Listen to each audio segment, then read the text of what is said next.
This program is brought to you by thepodcastfactory.com. Hey there, it's Michelle, and I want to help you to live an epic story lifestyle. So, I'd like for you to do me a favor. Go over to epicstorylifestyle.com/live life to grab a free copy of my Hacks for Living an Epic Story Lifestyle checklist. Thanks. Welcome back, boys and girls, to another edition of Epic Story Lifestyle with your host, Michelle Spiva. Hey, JR, how you doing? Doing awesome. Can't wait to hear what you have in store for us today. Well, today I'm actually going to be talking about, now I've titled this Living Fearlessly Independent. And I'll say that we had hurricane season. And I'm in the southeast of the United States.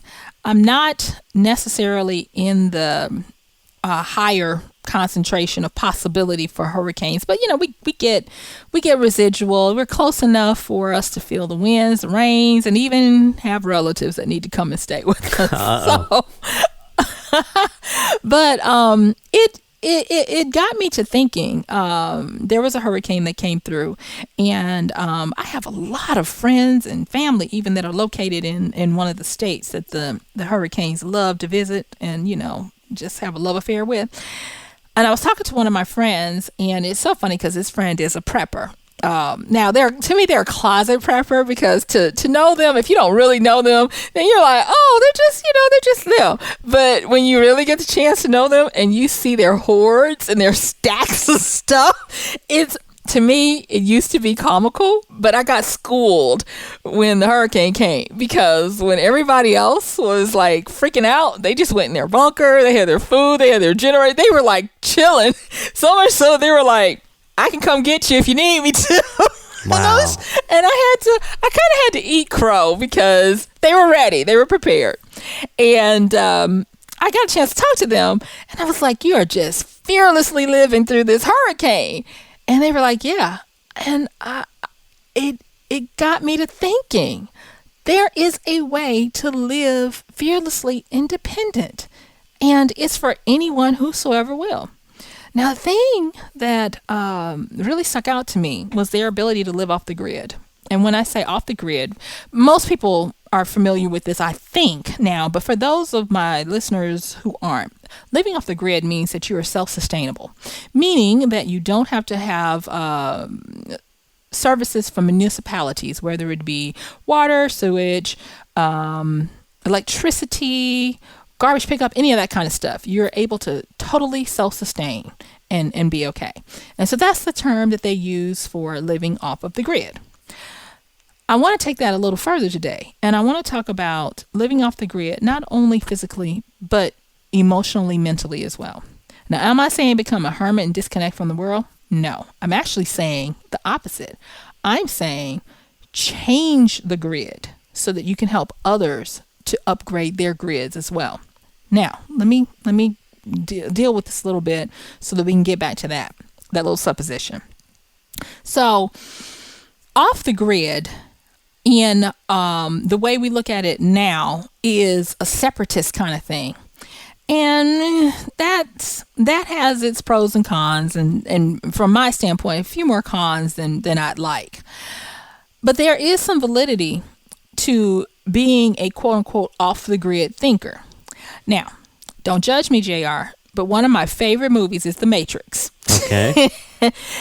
And when I was thinking about this living fearlessly independent, I thought about The Matrix. And that moment where Neo, you know, the one, he holds his hands up and the bullets are coming. And he says no. And the bullet just stops and falls to the ground. And I was like, you know what? That is a great metaphor for how to live fearlessly independent.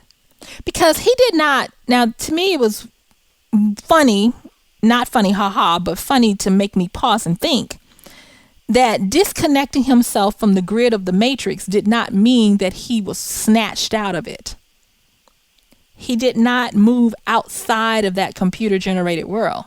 He still lived and moved in it. But at this time, he had more power because he could do stuff in it at his will and in his ability, moving and doing whatever he wanted to, like a demigod, if you will, within this construct. That's the word they like to use. I like that word, construct. Within this construct. And it got me to thinking that living off of the grid for us is, I think, apropos for our times. And the reason why is because there is so much groupthink, herd mentality, mentally, physically. If you look at it, there are so many different places that are trying to figure out how to deal with the over taxation of systems to feed and clothe, shelter, and provide energy for so many people. Right now we're bursting at the seam with overpopulation, if you will. And it is because, I don't think it's because there are so many people on the earth as much as there are so many people overtaxing the grid, a grid, instead of being independently able to exist within, but not have to tax it. And what I mean is, I am simply saying that getting off the grid physically, mentally, or a combination thereof means that you become a purveyor of light, of energy, of resource, meaning that you become a producer instead of just a consumer. And to me, that's real epic living. That's when you become epic. I have some relatives in, I'm not going to say the state, but I always marvel at what they do. JR, they grow trees. Did you know you could grow trees and get paid for it? Nice. Yes. Well, they grow trees, and I just found out that a few of them have cell towers that they rent out to cell companies. And now this is not a family member. These are some friends, associates, I'll say.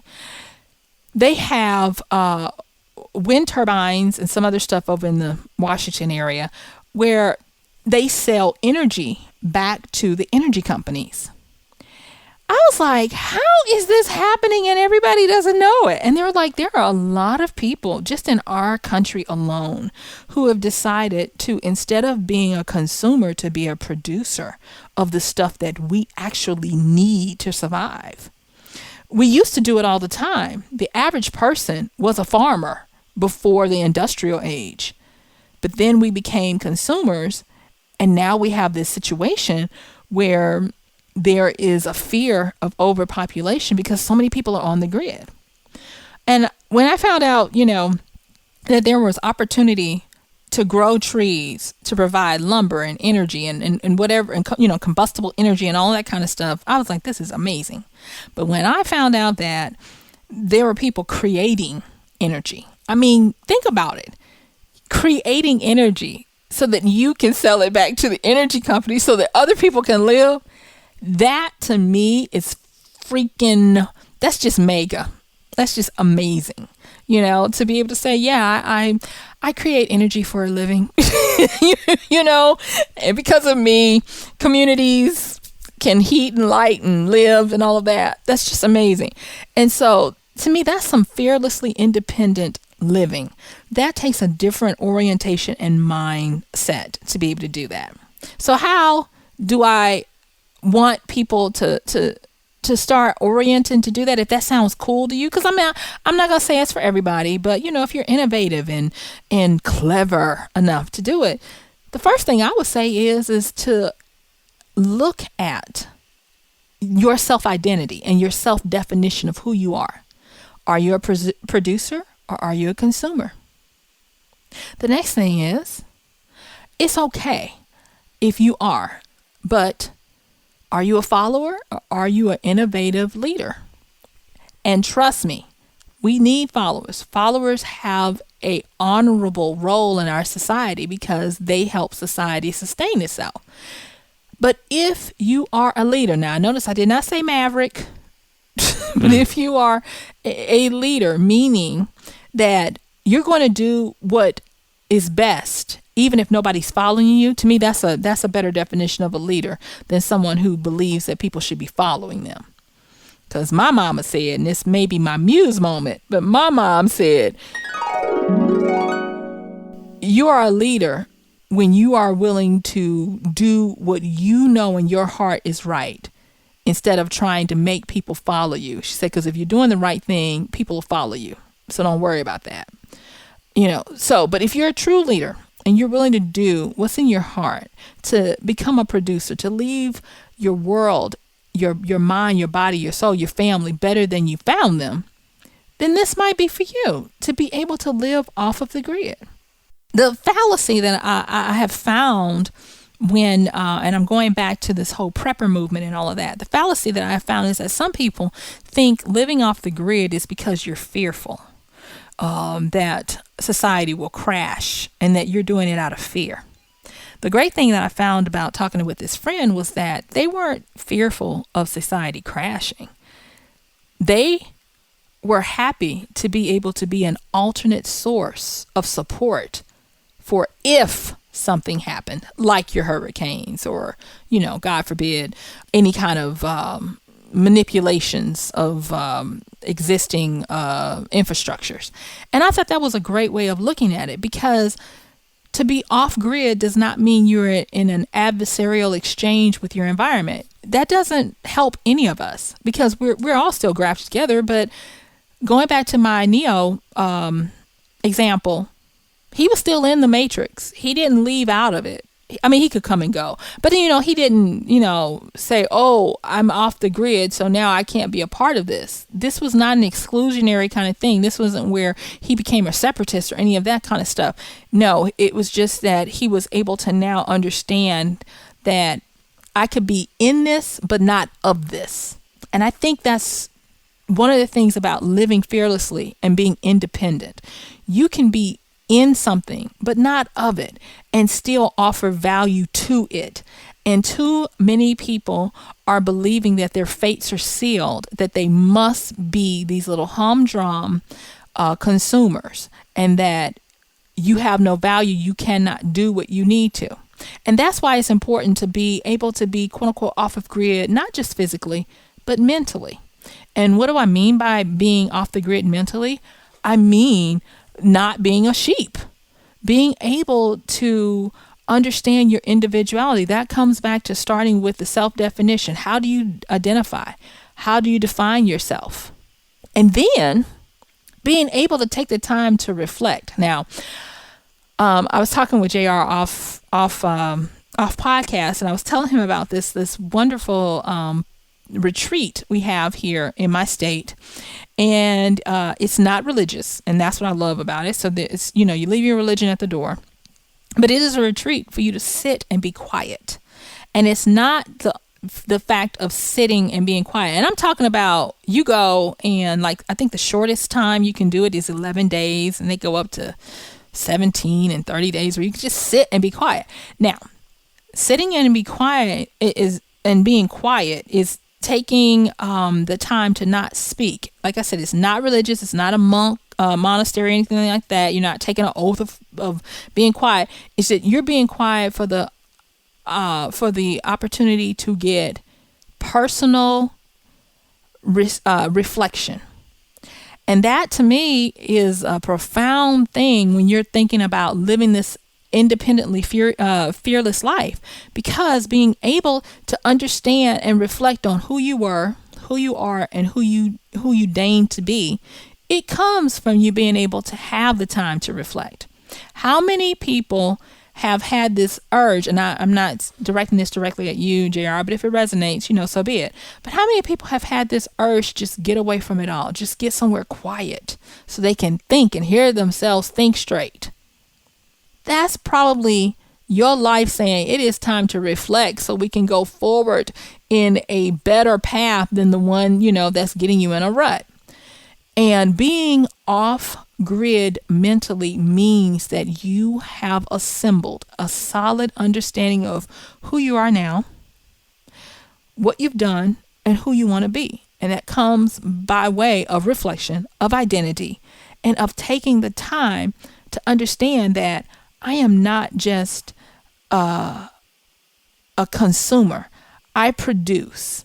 And not only do I produce, you don't have to produce just tangible things. You can produce your own thoughts, your own beliefs. I've been doing a series of podcasts where I talked about not being so sophomoric, taking the time to get a deeper understanding before you go and try to tell people and force your beliefs and opinions on others. Then I talked a little bit about getting to where you're not so symbolically illiterate. And all of that has kind of like been building up to the fact that you can have a fearlessly independent lifestyle that is for the betterment of not only you, but everyone around you. You can leave people better than you found them because of this. And so to be off grid does not mean that you separate out, does not mean that you exclude yourself, does not mean that you disconnect from society and become a freaking hermit. There are no walls of China being built that excludes you from the rest of the world and any of that kind of stuff. It simply means that you dare to be better than you were before, producing new thought, producing new ways of being, new ways of existing, and hey, if it's physical, being producer and not just a consumer. So with that, I'm going to pause because JR, I would love to hear your take on this fearlessly independent living off the grid, physically and mentally. What's your take on that? I've taken a vow of silence for this episode.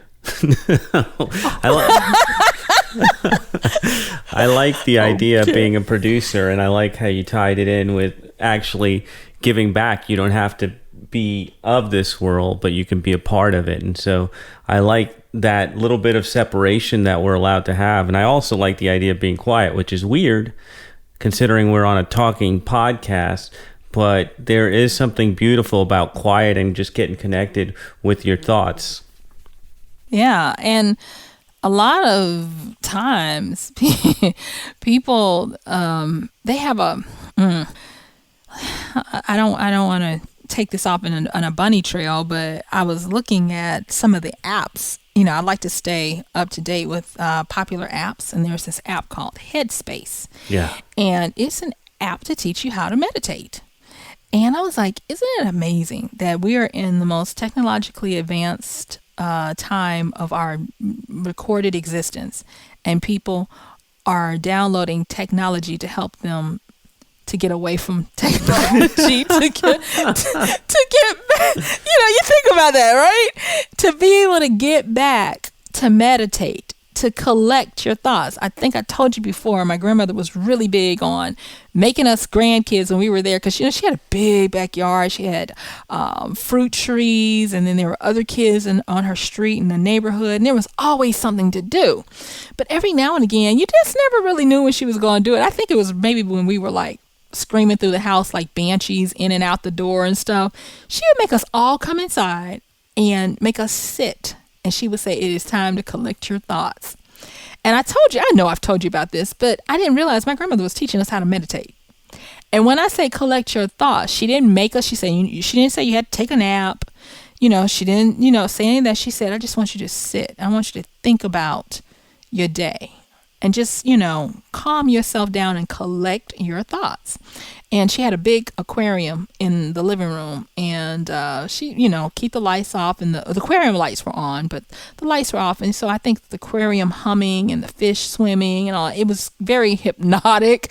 But we would sit there, and sometimes she'd make us sit there for to me, it felt like ever, but it's probably maybe about 30 minutes to an hour. Wow. That's forever for a kid.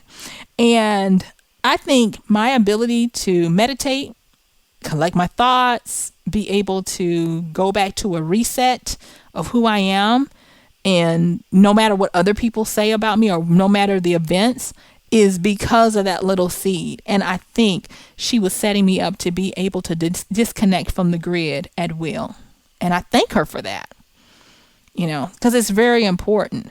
And so giving life skills and moments of aha and having people be challenged to think about stuff that will help them live an epic story lifestyle is my hope for this podcast, and even why I do it.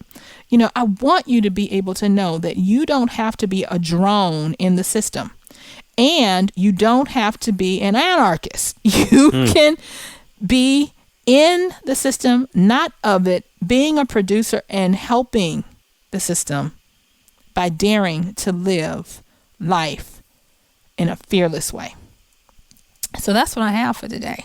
Excellent. A little me moment, perhaps? You and your me moments. Well, yeah, my me moment. And thank you for reminding me of that, because that is really the reason why I lock you in on these podcasts, so I'll have somebody to listen to me. But my me moment is really this, and that is, have I done enough to satisfy my soul that I left this domain better than I found it? Meaning that I am a producer, producing good. That I am earning the right and privilege to suck up air every day. And that comes by making sure that I'm not sophomoric in my mind, by making certain that I am able to disconnect from the rat race and the programming of everyday life, to dare to deign to be me authentically, to make sure that the programming, the symbols I take in, I am using my right to give them the meaning that they deserve for me to be okay, and that I'm being totally clever and I'm making way for opportunity to show up. So that's kind of where I am on this, living fearlessly and independently. And I just want to point out, for those of you listening, she alluded to about 3 or 4 of the previous episodes. So if you want more on that, just go back to the catalog. So that is a wrap for another Epic Story Lifestyle. Thank you, Michelle, as always, for sharing your insights, making us think and making us move closer to living that epic story lifestyle. We appreciate you. Yay! Hey, Michelle here again. If you like today's show, remember to go to iTunes and in the search bar, type Epic Story Lifestyle. And when you see me, hit that subscribe button. If you really like today's show, hey, come on, do me a solid by giving a rating and a review. If you've got questions, comments, or even show topics you'd like to hear me cover in the future, tell me about them when you leave that wonderful review. All right, my time is up, and I thank you for yours. See you next time. Now go out, make some great decisions that give you that epic story lifestyle.